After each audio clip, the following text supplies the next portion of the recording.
Record TV Rio entrevista ao longo dessa semana os candidatos ao governo do estado que concorrem pelos partidos com representação mínima no Congresso Nacional. Foram convidados os candidatos Rodrigo Neves, do PDT, Marcelo Freixo, do PSB, Cláudio Castro, do PL e Paulo Ganini, do Novo. As entrevistas todas têm duração de 20 minutos e o tempo vai começar a contar a partir da primeira pergunta. O último minuto fica reservado para as considerações finais do candidato. Hoje, eu recebo aqui no estúdio da Record TV Rio o candidato Marcelo Freixo, do PSB. Marcelo Freixo nasceu em São Gonçalo, tem 57 anos. 55, não bota mais velho, não. Te deixei mais velho. Formado em História. É deputado federal e concorre ao governo do estado pela primeira vez. Marcelo Freixo, bem-vindo, candidato. Obrigado, Tino. Prazer imenso estar aqui. Obrigado à Record. E eu quero te dizer, antes de qualquer coisa, que quando eu entro aqui nessa casa, a primeira imagem que vem é do Wagner Montes, que foi meu grande amigo, foi deputado junto comigo, um apresentador que fez história no Rio de Janeiro, no Brasil e nessa casa. E amava demais essa casa. É verdade. E o Wagner virou um grande irmão, quase padrinho da minha filha, e deixou muita saudade. Não tem como não lembrar e não falar dele aqui antes da gente começar. Que bom. Seja bem-vindo, candidato. E é bom para você usar esse espaço, expor teus planos, claro, projetos de governo. E eu já começo com a pergunta que eu faço a todos, né? Por que você quer ser governador do Rio de Janeiro? Por que descascar esse abacaxi? Com gilete cega. Olha, Tino, eu quero ser governador para resolver os problemas reais que as pessoas estão vivendo. Quem está assistindo a gente. Então, o primeiro problema, são vários, né? Mas o primeiro problema é de um emprego. Eu hoje cedo, muito cedo, 6 da manhã, eu estava dentro de um estaleiro no Barreto, ali entre Niterói e São Gonçalo, as minhas duas cidades, onde eu nasci e onde eu fui criado. Os estaleiros hoje estão completamente esvaziados. A indústria naval foi esvaziada, como boa parte das indústrias, né? E a gente tem um problema de desemprego muito grande. Desemprego no Brasil é 11%, no Rio é 14%. Perdemos, só na indústria naval, Tino, nós perdemos 150 mil empregos. No Brasil foram 400 mil. Então a gente precisa recuperar emprego. O Rio de Janeiro produz, muita gente não sabe disso, 80% de todo o petróleo que tem no Brasil. O Brasil é um grande produtor de petróleo. 80%, Tino, desse petróleo está no Rio de Janeiro. O petróleo tem que trazer riqueza para quem vive aqui. Tem que trazer riqueza e trabalho e emprego para quem mora no Rio de Janeiro. A gente só refina 11% do petróleo. A gente não está conseguindo fazer construção nos estaleiros, é só reparo, né, de navios, de embarcações. Então tem que trazer o emprego de volta. Eu estou citando o petróleo porque é uma economia fundamental no Rio de Janeiro. Mas olhando para a Baixada Fluminense, arco metropolitano, eu estou te respondendo porque eu quero ser governador, porque tem coisa real para fazer.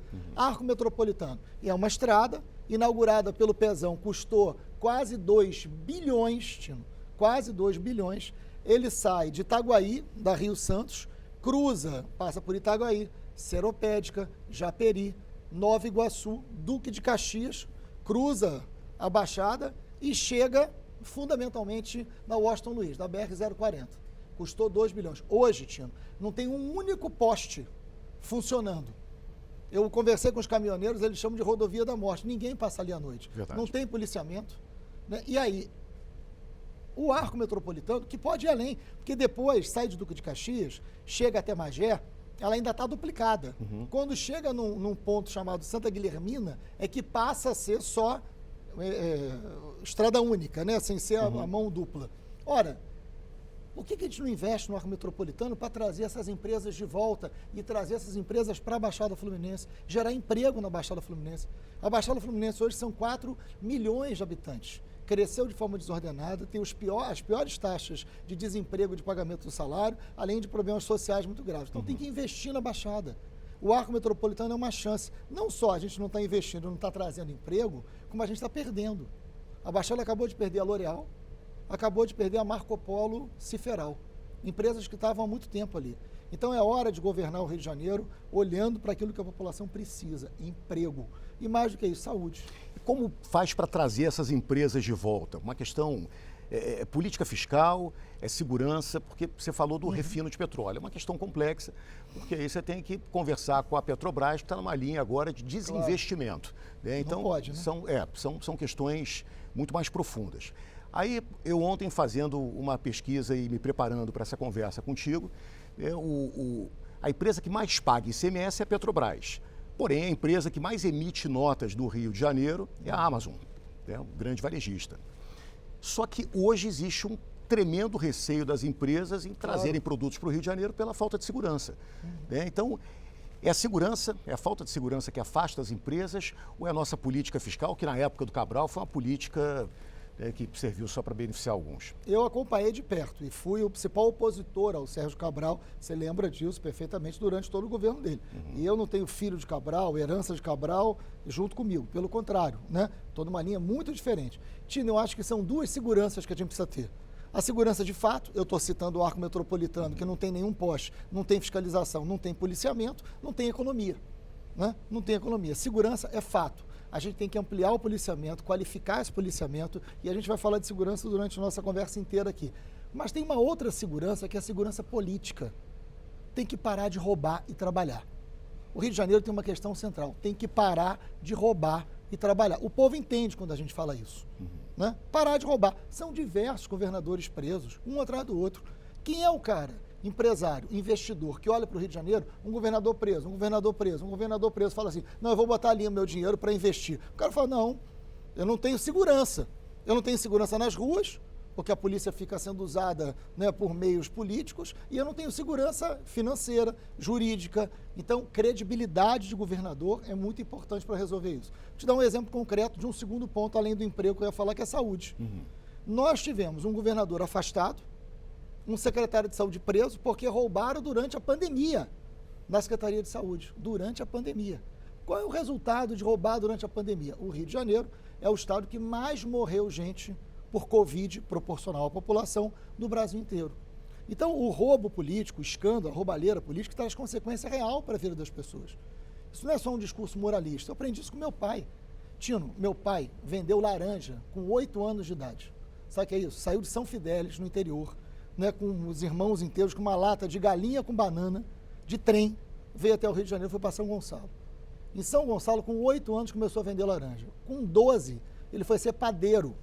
12 anos. Você tem um filho criança ainda. Você imagina com 12 anos uma criança ser padeiro, carregar, vender pão, trabalhar em balcão. Depois ele virou inspetor de escola. Minha mãe foi filha de costureira, trabalhou a vida inteira. Tem que trabalhar. Tem que trabalhar e parar de roubar. Eu sei o valor do trabalho. Eu tenho carteira assinada a vida inteira. Tem um monte de gente candidato a governador que não conhece esse documento, nunca viu. Né? Comecei a trabalhar com 15 anos de idade. Isso não é um detalhe no Rio hoje. Para botar o Rio de pé, tem que ter trabalho. Você falou da família, você falou do trabalho, e aí eu quero entrar num assunto aqui bastante sensível, que são as drogas. Né? As drogas acabam financiando a violência que nós vivemos aqui. Claro. Eu queria saber o seu posicionamento sobre a legalização das drogas. Né? Você já falou um pouco sobre isso, eu queria que você falasse para a população do Rio de Janeiro o que você pensa sobre legalização das drogas e sobre a redução da maioridade penal. Tino, eu sou contra qualquer coisa que venha dividir a sociedade brasileira hoje. Qualquer coisa que venha dividir a sociedade brasileira hoje, eu sou contra. Eu não sou favorável. Eu acho que a gente precisa criar emprego, garantir saúde e fazer um policiamento que seja preventivo. Vamos combinar. Essas drogas vêm de onde? E essas armas vêm de onde? Eu presidi a CPI das milícias. Você acompanhou de muito perto como jornalista, onde eu os conheci. 2008. Eu presidi a CPI das milícias. Nós levamos à prisão 240 milicianos. E a gente conversava antes aqui, a economia da milícia hoje é cada vez mais parecida com a economia do tráfico. Aliás, um monte de gente do tráfico pulando para a milícia. A gente sabe disso, né? Milícia e tráfico hoje tem uma economia igual, é o crime. Tem que combater o crime, tem que botar bandido na cadeia. Polícia para isso, tem que ser bem treinada para isso. E não pode ser só isso. Por que a gente não tem um serviço de inteligência da polícia que hoje fiscalize, junto com a Polícia Rodoviária Federal, as nossas rodovias com mais eficiência? Por que não tem um centro de inteligência que tenha a Polícia Militar, que tenha a Polícia Civil, que tenha a Marinha, que tenha a Polícia Federal para fiscalizar a entrada de droga e armas na Baía de Guanabara? Por que a gente não tem um centro de operações de inteligência para enfrentar o crime no lucro do crime, que é na droga e que é na arma? Qual foi a maior apreensão de armas, de fuzis, da história do Rio de Janeiro? Aeroporto Internacional do Rio de Janeiro, sem um tiro, sem sacrificar uma vida, né? Com inteligência, com ação concreta. Então, eu acho que qualquer tema que nos leve à divisão, eu acho que não tem que dividir. A gente tem que ter uma justiça eficiente, atrelada a uma política de segurança, e uma política de segurança capaz de ser eficiente. Para mim, Tino, segurança tem 2 braços. Um braço é polícia bem preparada. Uma polícia tem que ser cuidada. Uma polícia que tem que ser cuidada. Hoje, um policial civil recebe de ticket alimentação R$ 12 para se alimentar num dia. Tu consegue se alimentar com R$ 12 em um dia? Não, você não consegue. É o que um policial civil recebe hoje do governo do estado para se alimentar. Um policial civil hoje não consegue cuidar da sua saúde.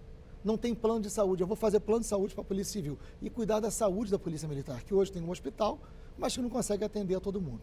Então, se você não cuidar bem da polícia, você não pode cobrar da polícia. Você não pode mais do que isso. Você não pode fazer um plano de metas para que esse policial seja valorizado a partir de uma política de segurança estabelecida diante das necessidades da população. Mas na questão da droga, né? Da legalização das drogas, o senhor é a favor da liberação da maconha? Não, não sou mais a favor, Tino. Eu não acho que isso vai, nesse momento, nos ajudar no Brasil agora. O que a gente precisa fazer é avançar nas políticas de saúde, avançar na eficiência da polícia e avançar em 2 braços, como eu tinha dito. Um braço é o braço efetivo da polícia, para botar bandido na cadeia. Eu estou falando de miliciano, estou falando de traficantes e eu estou falando de político corrupto, que também tem que ir para a cadeia no Rio de Janeiro e é difícil. Alguns não vão e são candidatos, inclusive. Mais do que isso, eu quero o braço social. Eu tenho um projeto chamado Projeto Prosperidade. O que é o Projeto Prosperidade? Isso está dando certo, por exemplo, em vários lugares no México. A gente não tem que inventar roda, Tino. A gente tem que saber o que está dando certo no mundo. O Projeto Prosperidade é o seguinte: você mora numa área que tem tráfico ou tem milícia.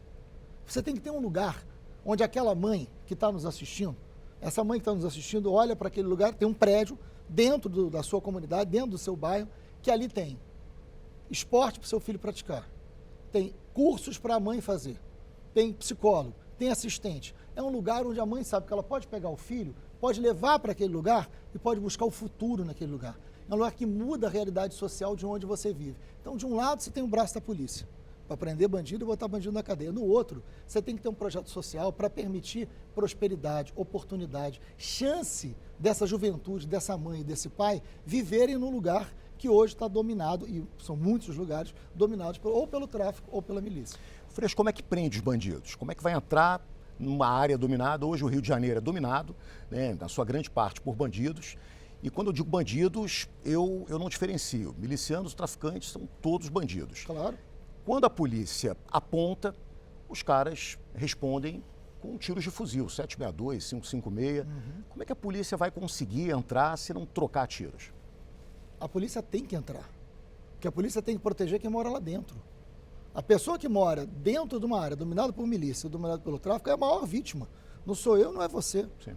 A maior vítima é quem mora num lugar e não pode escolher morar em outro lugar.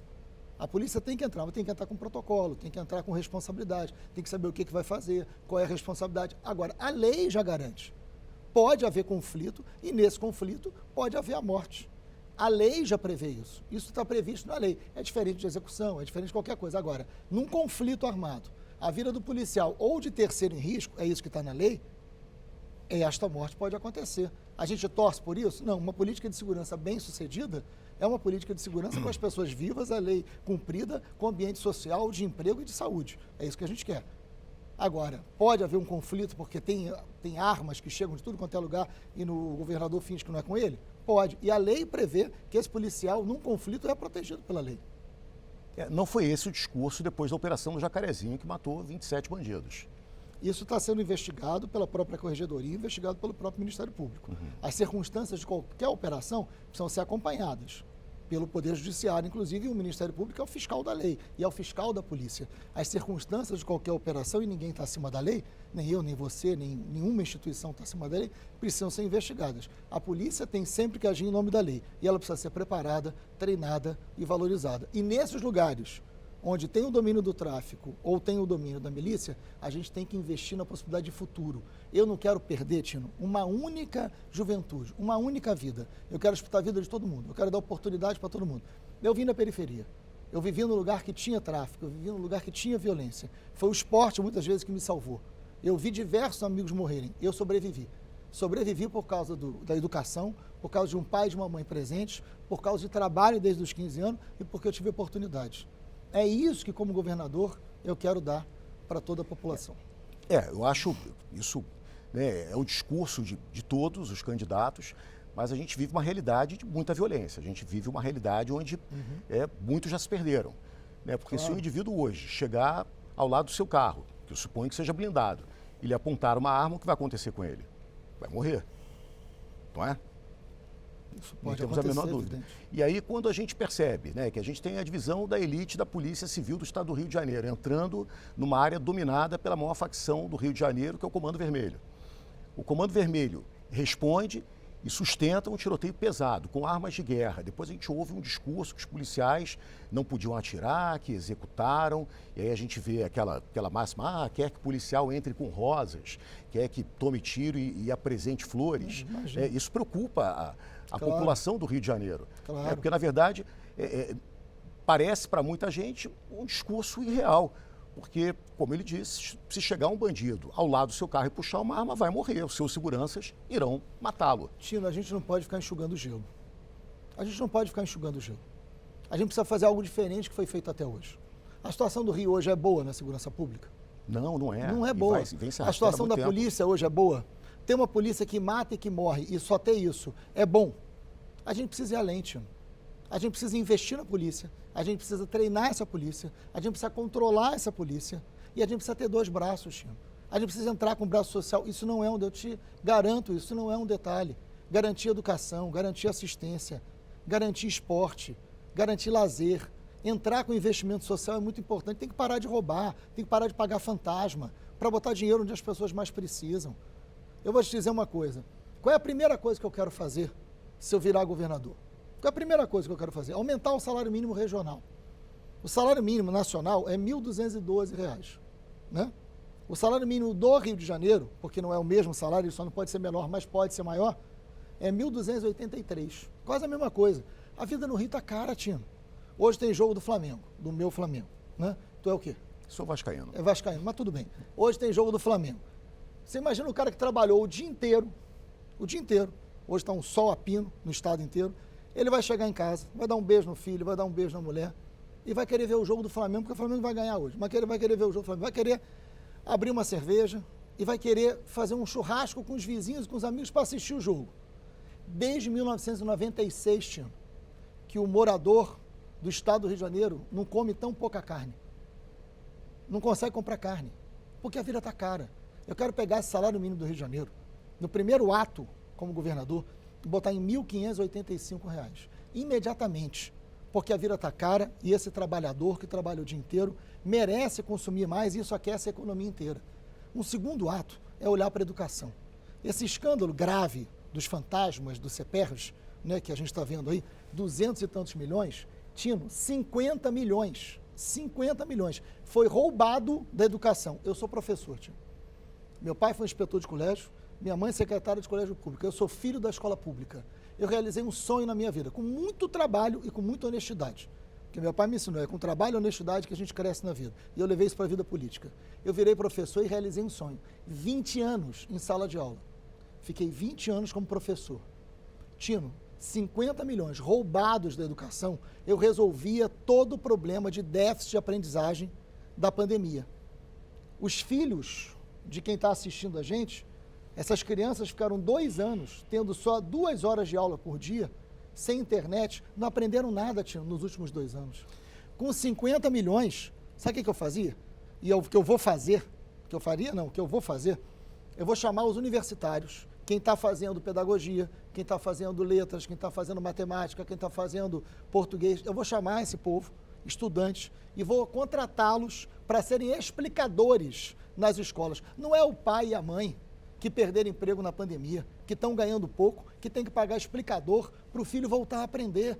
Sou eu, governador, que tem que garantir explicador para o filho do trabalhador. E vai estar na escola, que tem que ser de tempo integral. A gente tem que recuperar o espírito dos CIEPs com internet, com qualidade, aula de verdade. Merenda, café da manhã, almoço e café da tarde, com qualidade. Eu quero essa criança dentro da escola, porque isso reduz violência e isso permite sonho. O Rio de Janeiro não pode deixar de sonhar, Tim. Nesses quase 4 anos como deputado federal, o que você conseguiu fazer pelo povo do Rio de Janeiro? Tino, muita coisa, né? Primeiro, no primeiro ano, eu fui do pacote anticrime, a gente aprovou uma série de medidas que valorizaram a segurança pública e os próprios policiais, apresentei uma série de projetos e emendas concretas. Por exemplo, emenda para a segurança pública, emenda para o Hospital da Polícia Militar, emenda para a inteligência na Polícia Civil, emenda e projetos sobre saúde e sobre e sobre condições de trabalho da polícia e muita emenda na educação. Muita emenda na educação. A Baixada Fluminense hoje tem 6 IFES e 19 FAETECs. Eu quero colocar muita escola técnica na Baixada Fluminense, para que a gente possa garantir perspectiva de formação para esse jovem da Baixada ter profissão e ter o primeiro emprego. Isso é decisivo, Tino. Investir na supervia, né? Você não pode ter uma supervia que maltrata tanto o morador da Zona Oeste, da Zona Norte e da Baixada. Não pode, na Zona Oeste, um morador de Bangu, de Campo Grande, Santa Cruz, levar 4 horas, 2 para ir, 2 para voltar no trabalho. Investir na supervia é fundamental. Candidato, considerações finais. Tino, primeiro, obrigado. Eu quero dizer o seguinte para você que está em casa. Eu fui eleito a primeira vez, né, junto com Wagner Monte, meu querido amigo, com 13 mil votos. Depois eu tive 175 mil, depois 350 mil. E como deputado federal, Tino, eu fui eleito 2 vezes o melhor deputado federal de Brasília e do Brasil. É com esse reconhecimento do povo, é com essa responsabilidade que eu estou vindo para o maior desafio da minha vida, que é disputar a eleição para colocar o Rio de Janeiro de pé, para derrotar e tirar do poder essa máfia que acabou com o Rio de Janeiro. E aí eu peço para você que está me assistindo um voto de confiança. É votar no 40 para governador, para a gente fazer uma virada, uma grande mudança que a gente precisa aqui no Rio de Janeiro. Tino, muito bom te encontrar, muito obrigado e a vida vai melhorar para todos nós. Esperamos por isso. Amanhã vamos conversar com o candidato Cláudio Castro, do PL, eleições 2022, o voto na Record.